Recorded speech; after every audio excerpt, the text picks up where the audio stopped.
நேயர்கள் அனைவரையும் சர்வதேசத்தில் அமெரிக்காவினுடைய வரி விதிப்பால் நமக்கு ஏற்படுகிற பாதிப்பை நாம் பார்க்க இருக்கிறோம்.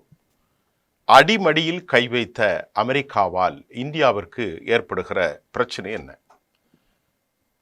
உலகம் முழுவதும் வியட்நாம், சீனாவை தாண்டி, கம்போடியாவை தாண்டி, பாகிஸ்தான் மற்றும் இந்தோனேஷியா எல்லா நாடுகளும் அமெரிக்காவின் செல்ல பிள்ளைகளாக மாறியிருக்கிறார்கள். குறிப்பாக இந்தோனேஷியாவுக்கு 32% வரியை 19 மாற்றினார்கள்.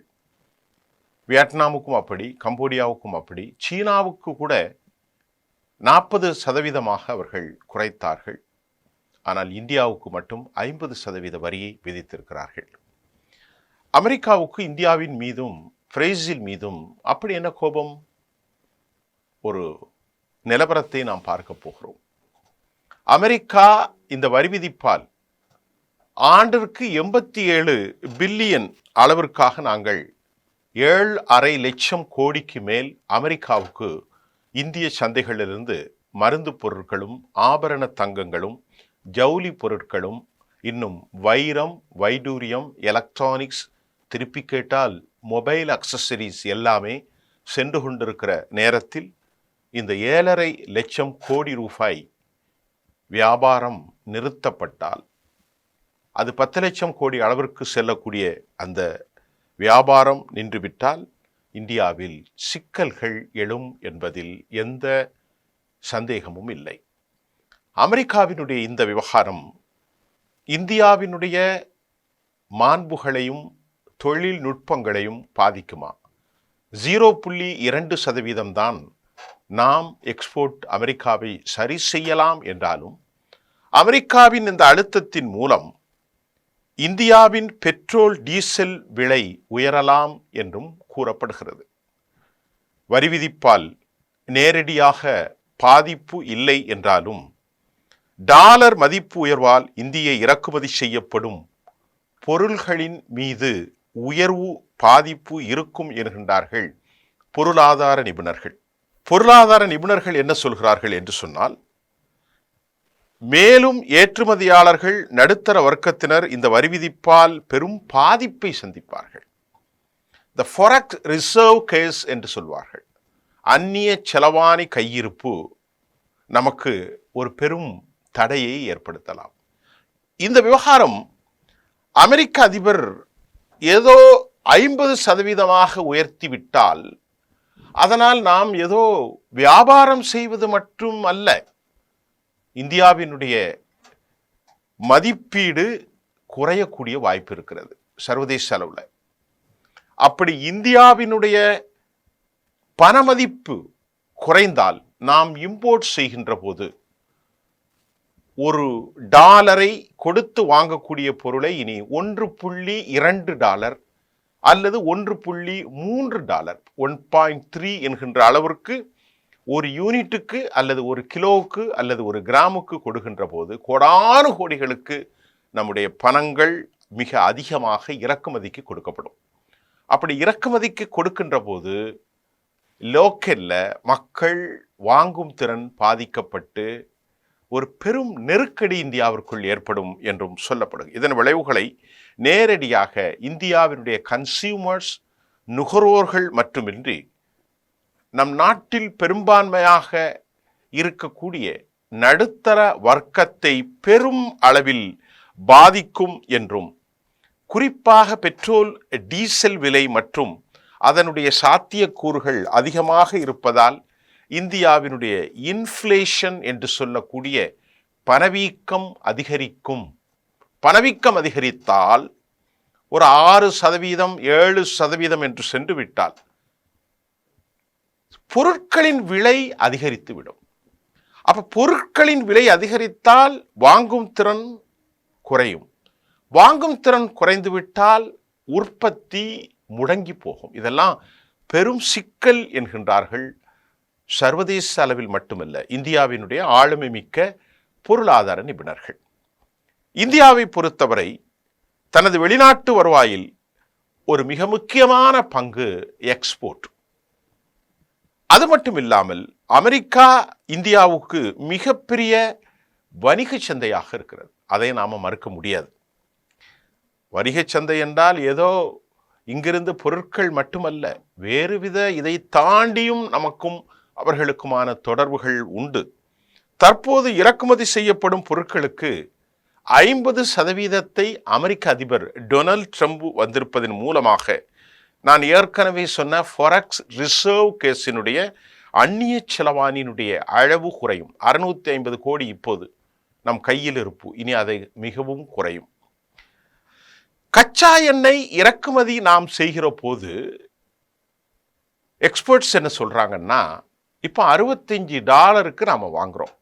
ஒபாக் என்கின்ற சவுதி அரேபியா, யுனைடெட் அரபு எமிரேட்ஸ்லேருந்து வாங்குறதை விட சட்டேறக்குறைய 20 விழுக்காடு நாம் $20, $35 வரை குறைத்து வாங்குகிறோம் சீனாவிலிருந்து. ரஷ்யா நமக்கு பெரும் கடனை தருகிறது. ரஷ்யாவிலிருந்து நாம் $60க்கும் கீழ் வாங்குகிற போது அந்த நிலையில் நம்முடைய இந்திய பொருட்களிலே அந்த பரிவர்த்தனை, அந்த பணப்பரிவர்த்தனை இந்திய மணியின் மூலமாகவே நமக்கு நடக்கிறது. ரஷ்யாவுக்கு வேற மார்க்கெட் கிடையாது. 3 மார்க்கெட் தான். ஒன்று இந்தியா, மற்றொன்று பிரேசில், மற்றொன்று சீனா. இந்த 3 நாடுகளுமே அதிகமாக கன்சியூம்ல உலகத்தில் பெரிய அளவான தாக்குதலை ஏற்படுத்துகிறது இந்தியாவும் சீனாவும். இப்போ இந்த இறக்குமதியை அமெரிக்கா தனது அரசியல் தனத்திற்கு உக்ரைனை டிபெண்ட் செய்து அவர்கள் இந்தியாவுக்கு அழுத்தம் கொடுக்கிற போது இது உலக அளவில் ஒரு major impact on international economy என்றும் இன்டர்நேஷ்னல் எக்கனாமிஸ்ட் எல்லாம் எக்ஸ்பர்ட்ஸ் தன் கருத்தை சொல்கிறார். ஏனென்று சொன்னால் இந்தியாவிலிருந்து வரக்கூடிய அந்த $60க்கான இம்போர்ட் செய்கிறது இந்தியாவுக்கு மட்டுமல்ல, இந்தியாவில் நயாரா என்கின்ற துறைமுகத்தில் அனுப்பலாமல் முந்த்ராவில் ரிஃபைன் செய்யப்பட்டு உலகம் முழுவதும் ஆப்பிரிக்க நாடுகளுக்கும் ஆசியாவில் பல நாடுகளுக்கும் திருப்பி கேட்டால் அதிசயமாக இருக்கும். எந்த ரஷ்யாவினுடைய கேஸை வாங்கவில்லையோ, ரஷ்யாவினுடைய குரூடை வாங்க மறுக்கிறார்களோ, அதே குரூடை இந்தியாவிற்கு வந்து இந்திய சந்தைகளில் குரூடை அதை ரிஃபைன் செய்யப்பட்டு மீண்டும் யூரோப்புக்கு செல்கிறது. இதுவும் பாதிப்புக்கு ஏற்படும். அடுத்த பாதிப்பு என்ன என்று சொல்கிறார்கள் என்றால், இப்பொழுது ரஷ்யாவில் வாங்குவதை நிறுத்தினால் இவர்கள் மீண்டும் எங்கே நாம் வாங்க வேண்டும்? அரபு நாடுகளிலே வாங்க வேண்டும். அப்படி என்றால் அங்கே உற்பத்தி அதிகரிக்கும், டிமாண்ட் கூடும். இந்தியாவினுடைய ஒரு நாளைக்கு 2.2 மேலே மில்லியன் பேரல்கள், 20 லட்சம் 25 லட்சம் பேரல் கூடுகின்ற போது அங்கே நெருக்கடிகள் ஏற்படுகிற போது ஒரு பீப்பாயின் விலை $105 $120 மாறிவிடும். ரொம்ப சிக்கல் இந்தியாவுக்கு. இதனால் இந்திய சந்தைகளில் பணவீக்கமும் வாங்கும் நிலை குறைபாடும் ஏற்படும். வங்கியினுடைய வட்டியின் அளவு விகிதங்கள் மாற்றம் அடைந்து கடன் தவணைகள் செலுத்தும் மக்களுக்கு சிரமம் ஏற்படும். அதே போன்று இந்தியாவினுடைய ஆடை, இயந்திர உபகரணங்கள், கைவினை கைத்தொழில் பொருட்கள், தகவல் தொழில்நுட்பம், இன்ஃபர்மேஷன், அதாவது டெக்னாலஜி, சர்வீஸ் ஓரியன்ட் அமெரிக்காவுக்கு அதிக அளவிலே நாம் ஏற்றுமதி செய்வதும் இந்த 50% இறக்குமதி வரிகளின் மூலம் அமெரிக்கா வாடிக்கையாளர்கள் இந்திய பொருட்களை வாங்க தவறக்கூடும். நல்லா கவனிங்க சார். அதில் 50%னா $10 கொடுக்குற இந்திய பொருள் இப்போ 50 விழுக்காடு போட்டால் $25 வந்துடும். சீனாக்காரனோ மற்ற நாடுகளோ கொடுக்கறது ரொம்ப சீப்பாக இருக்கும். அப்போ நாம் அந்த 50 விழுக்காடை அமெரிக்காவுக்கு கொடுத்து அமெரிக்க வரியை சந்தித்து நாம் பொருட்களை எக்ஸ்போர்ட் செய்தாலும் நம்முடைய பொருட்களுக்கு அமெரிக்காவிலே சந்தையில் முடங்கும், விற்பனை ஆகாது. யாருமே அப்படித்தானே. $25 கொடுக்கிற ஒரு பெண்ணை வாங்குவார்களா? $10 கொடுக்கிற பொருளை வாங்குவார்களா? புரிந்து கொள்ளுங்கள். இதன் மூலமாக பாகிஸ்தான், வியட்நாம், வங்கதேசம், வரி செலுத்தும் நாடுகள் இந்தியாவுக்கு பதிலாக அப்ட்ரைன் அமெரிக்காவிலிருந்து ஏராளமான ஆர்டர்களை பெறலாம். இதன் மூலம் திருப்பூர் போன்ற சந்தைகள் பெரும் பாதிப்பை சந்திக்கும். தொழிலாளர்கள் பணி நீக்கம் செய்யப்படுவார்கள். இதே மாதிரி ஏற்கனவே 7 விழுக்காடுக்கு மேல் வேலை இழப்பு இருக்கிற இந்தியாவில் வேலை இல்லாத நிலை அபாயம் தொடரும் என்றும் கருத்துக்கள் வந்திருக்கிறது.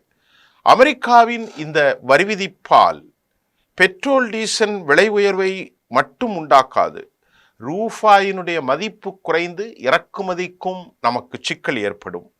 விலை உயர்வு, ஏற்றுமதி வருவாய் சரிவு, அதே போன்று வாங்கும் அளவு, நடுத்தர வர்க்கத்தின் விவகாரம், இன்னும் மறைமுகமாக எரிபொருள் விலை உயர வாய்ப்புகள் உள்ளதால் இதன் தாக்கம் 1 கிலோ வெண்டைக்காயிலிருந்து 1 லிட்டர் ஆயில் வரைக்கும், கடுகு புளி வரைக்கும் எல்லாமே வர்த்தக பரிவர்த்தனைகள் வாகனங்களை சார்ந்தும் ஷிப்மெண்டை சார்ந்தும் கார்கோ இப்படி அடிப்படையில் இருப்பதால் இந்திய நடுத்தர வர்க்கம், இந்திய ஏற்றுமதியாளர்களுக்கு மிகுந்த சுமையாக மாறக்கூடும் என்றும் பொருளாதார வல்லுநர்கள் தங்கள் கருத்தை வலிமையாக வைத்திருக்கிறார்கள்.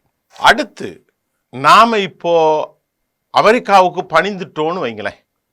அமெரிக்காவுக்கு பணிந்தால் அமெரிக்கா நம் மீது பல சிக்கலை ஏற்படுத்தும். F-35 வாங்க சொல்லுவான், ரஷ்யாவோடு இருக்கிற S-400 ரத்து செய்ய சொல்லுவான், பல சிக்கல் வரும். இரண்டாவது, இந்த சிக்கல்களில் நாம் கிரேட்டா கச்சா எண்ணெயை தான் தற்போது அதிகமாக செலவு செய்ய வேண்டியிருக்கும்.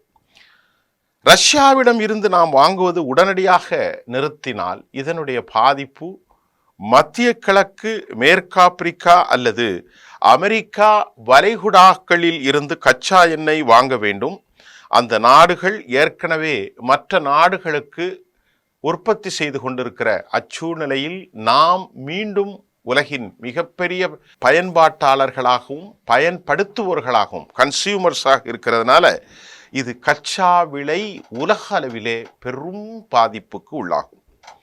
ஒரு குறிப்பிட்ட கிரேட் கச்சா எண்ணெய் வாங்க இந்தியா அதிக செலவு செய்யணும். அப்போ நம்ம நாட்டில் விலை ரொம்ப ஏறும். இரண்டாவது, கப்பலில் கொண்டு வருவதற்குரிய பயண செலவு அதிகரிக்கும். மூன்றாவது, அந்த கிரேடை மாற்றி வாங்கினால் அதை சுத்திகரிக்க முடியாத அளவிற்கு பற்றாக்குறை ஏற்படும். இந்த கிரேடில் ஒன்று பல பென்னட் நிறைய விஷயங்கள்லாம் இருக்குது. சும்மா கச்சா எண்ணெய்ங்கிறதெல்லாம் இல்லை, அதில் பல கிரேட் இருக்குது.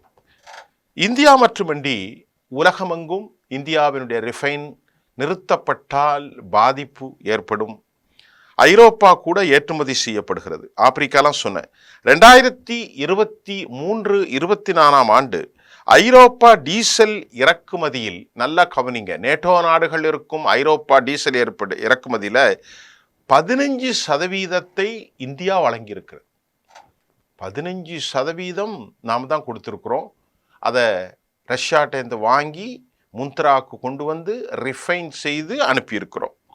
அப்போ இதெல்லாம் பெரும் தாக்கத்தை ஏற்படுத்தும் அல்லவா?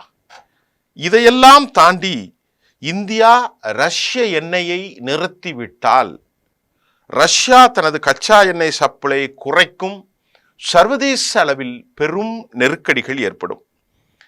அப்படி ஒரு சூழ்நிலையில் நான் மீண்டும் சொல்கிறேன், $65 இன்றைக்கு வாங்குறது $120 ஆச்சுன்னா டபுள் ஆயிரும். நம்முடைய நிலைமை எப்படி இருக்கும்னு எண்ணி பாருங்க, படுமோசமாக இருக்கும்.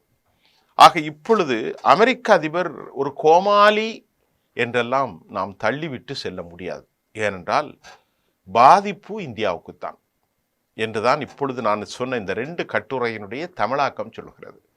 ஒன்று, இந்திய சந்தைகள் ஏற்படுகிற நெருக்கடி, இந்திய வங்கிகளில் ஏற்படுகிற வட்டி விகித மாறுபாடு. மூன்றாவது, இந்தியா அழுத்தத்திற்கு நாம் பணிந்தால் அப்போது நமக்கு சகாயம் ஒன்றும் கிடைக்காது. நாம் ஒபாக்கில் அணுகிற போது பயணத்தூரம், விலை எல்லாம் ஏறும்.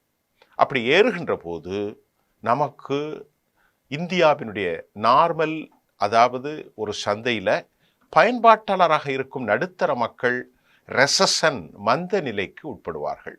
இது என்னது? ஒரு ஈகனாமிக்கல், ஒரு பேரலைஸ்டு, முடங்கு, ஒரு கிரிப்பிள்டு எக்கனாமி இந்தியாவில் கண்டிப்பாக உருவாயிரும். அந்த கிரிப்பிள்டு எக்கனாமியிலிருந்து வி ட்ரை டு ஓவர்கம், அதை முயற்சி செய்தாலும் என்ன ஏற்படும் என்பதை நாம் சொல்ல முடியாது. பால், எண்ணெய், காய்கறிகள், உற்பத்தி பொருட்கள், சமையற் பொருட்கள், போக்குவரத்து, ஆடை ஆபரணங்கள், அது மட்டும் இல்லாமல் மருத்துவ உபகரணங்கள், வாடிக்கையாளர்கள், முதலீட்டு பொருட்கள், வணிக வளாகங்கள் எல்லாம் எல்லாம் எல்லாம் எல்லாம் எல்லாம் பாதிக்கும். அமெரிக்காவினுடைய இந்த அதிபருடைய விவகாரத்தை நாம் எப்படி கையாளப் போகிறோம் என்பது தெரியவில்லை. ஏற்கனவே எக்ஸ்பர்ட்ஸ் 0.2 என்று சொன்னாலும் தற்போது வந்த 2 கட்டுரையும் இந்தியா நிறுத்தினால் அவர்களுக்கு ஏற்படுகிற இழப்பு, சர்வதேசத்தில் ஏற்படுகிற இழப்பு, இந்தியா மீண்டும் சர்வதேச ஒபெக் சந்தையில் நுழைகின்ற போது ஏற்படுகிற மாற்றம், இது இந்தியாவை மட்டுமல்ல 15% இம்போர்ட் பண்ணி கொண்டிருக்கக்கூடிய ஐரோப்பா சந்தையிலும் மாற்றம் ஏற்படும். இந்தியாவினுடைய பணம் மதிப்பிழப்பு ஏற்படும். ஆகவே இந்திய பணத்தினுடைய மதிப்பு குறைகின்ற போது அதிக டாலர்களை கொடுத்து நாம் அடுத்த பொருட்களை இம்போர்ட் செய்கிற பொழுது அது எண்ணெய் மட்டுமல்ல, மற்ற எல்லா பொருட்களின் விலையும் உயரும். நல்ல கவனிங்க. அந்த விலை உயர்வு ஏழை மக்கள், தொழிலாளர்கள் அன்றாட காட்சிகள் அவர்கள் தலையிலே பெரும் அழுத்தத்தை ஏற்படுத்தும் என்கின்ற கவலையான செய்தியோடு நாம் விடைபெறுகிறோம். பல புதிய செய்திகளோடு நாளை சந்திப்போம். நன்றி.